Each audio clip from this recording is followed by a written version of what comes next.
Pour certains ce matin, le réveil a été fort agréable. Il faut dire que ça faisait longtemps qu'on n'avait pas reçu un airdrop aussi historique que ça, et qui en plus d'être l'un des plus gros qu'on a reçu depuis un paquet de temps, vient également de mettre une claque à toute l'industrie. On va voir pourquoi et comment. Premier truc avant d'aller plus loin, c'est quoi Hyperliquid, d'où ça sort et à quoi ça sert. Tu as l'interface devant tes yeux, c'est une plateforme qui permet de faire des trades. Et elle a la particularité d'être un échange qui est 100% décentralisé. Ça veut dire que n'importe qui peut déposer des fonds et utiliser la plateforme. Ça permet donc d'accéder à une liste de tokens qui est quand même plutôt sympathique, on va pas se mentir, et d'y accéder avec effet levier pour les personnes que ça intéresse. C'est un des très rares projets qui est parti de rien et qui a pas levé de fonds, donc tu peux pas le retrouver sur Crypto Fundraising avec X millions levés. Non, ils ont rien levé, ils ont pas de VC derrière eux, et juste à travers le temps, le projet a réussi à se démarquer. Et c'est un projet dont j'ai entendu parler pour la première fois et que j'ai utilisé pour la première fois aux alentours de janvier-février 2024. Il y a quasiment 9 mois du coup. Je l'avais d'ailleurs mentionné à plusieurs reprises, la première fois c'était il y a 10 mois. Ouais, ça a commencé à remonter, et plus récemment il y a 5 mois avec une vidéo qui lui était dédiée. De mon côté, je l'avais pas particulièrement joué parce que tu me connais, les perps, c'est pas trop mon truc. D'ailleurs, plutôt le trading de façon générale. Depuis le début du projet, il y a un modèle à points et celui-ci fonctionne avec des semaines. C'est-à-dire que toutes les semaines, en fonction des stats du protocole,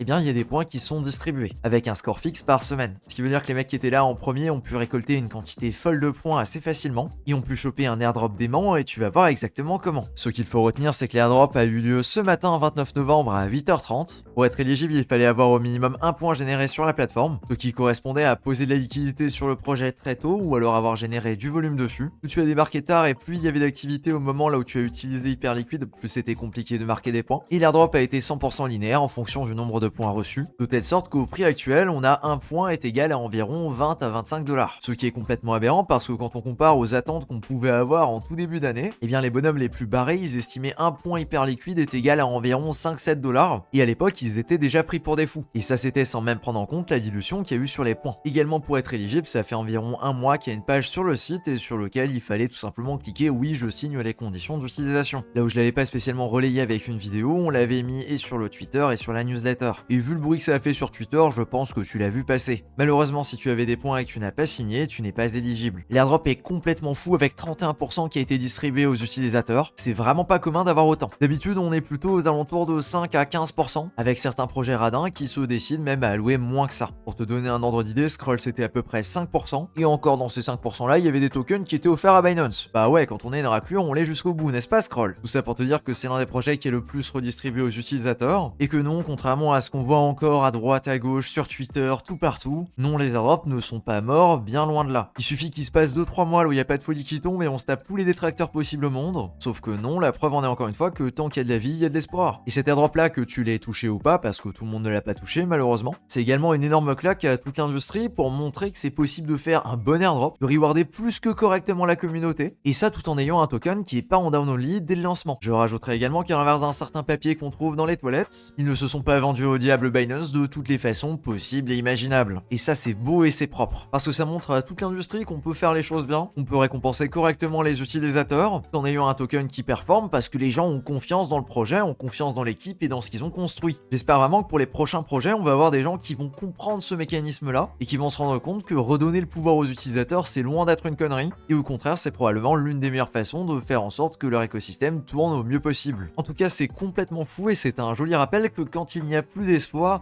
eh bien c'est justement là où on a le plus de chances de voir cette jolie bougie. Je voulais également revenir sur un truc que tu as certainement vu passer aujourd'hui, les gens qui sont en train de flex leurs 4, 5, 6, voire même 7 chiffres de profit sur Hyperliquid, parce que oui, il y en a qui se sont clairement approchés de ce chiffre-là. Il faut toujours remettre les choses dans leur contexte. Déjà, le moment là où c'était le plus simple de venir marquer des points sur Hyperliquid, c'était soit de fin d'année dernière, soit de début de cette année, et entre nous, l'ambiance était clairement pas à brûler son argent pour marquer des points sur un protocole qui sortait de nulle part. On était en train de range avec un Bitcoin aux alentours de 40 000 $, alors qu'Ethereum était à peine aux alentours de 2000 $. Juste l'ambiance avait rien à voir avec aujourd'hui et c'était particulièrement compliqué d'être ok avec le fait de brûler de l'argent là-dedans. Parce qu'il faut se rendre compte que les gens qui ont chopé les plus gros drops sur Hyperliquid, c'était des gens qui étaient ok dans ces conditions-là de brûler des sommes absolument indécentes. Et tout ça dans l'objectif de faire du volume sur la plateforme. C'était donc un pari qui était particulièrement risqué à l'époque.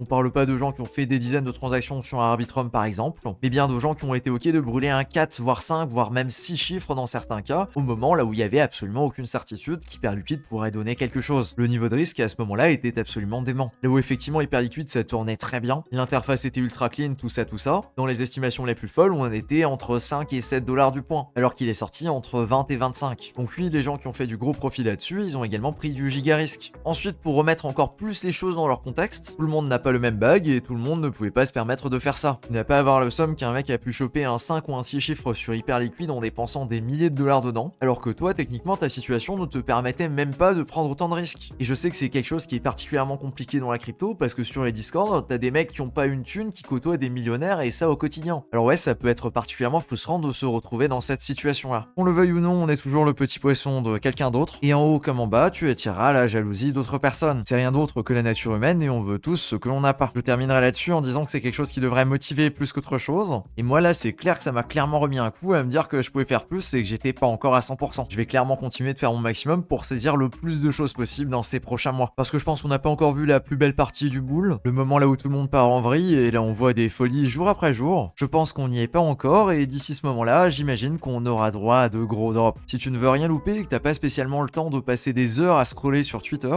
ce que je peux te proposer c'est ma newsletter gratuite qui fait le récap de l'actu airdrop une fois par semaine. C'est un mail qui fait la liste la plus complète possible de tout ce qu'on a vu qui s'est passé cette semaine qui était en rapport avec les airdrops, que ce soit des actions, des enregistrements pour recevoir un airdrop ou même des airdrops à clem. On fait le maximum pour te sortir quelque chose de clean et te faire gagner le plus de temps possible. C'est directement le premier lien en description si ça t'intéresse et je t'envoie le prochain mail ce samedi à 18h. Sur ce, on se dit à plus pour une prochaine vidéo.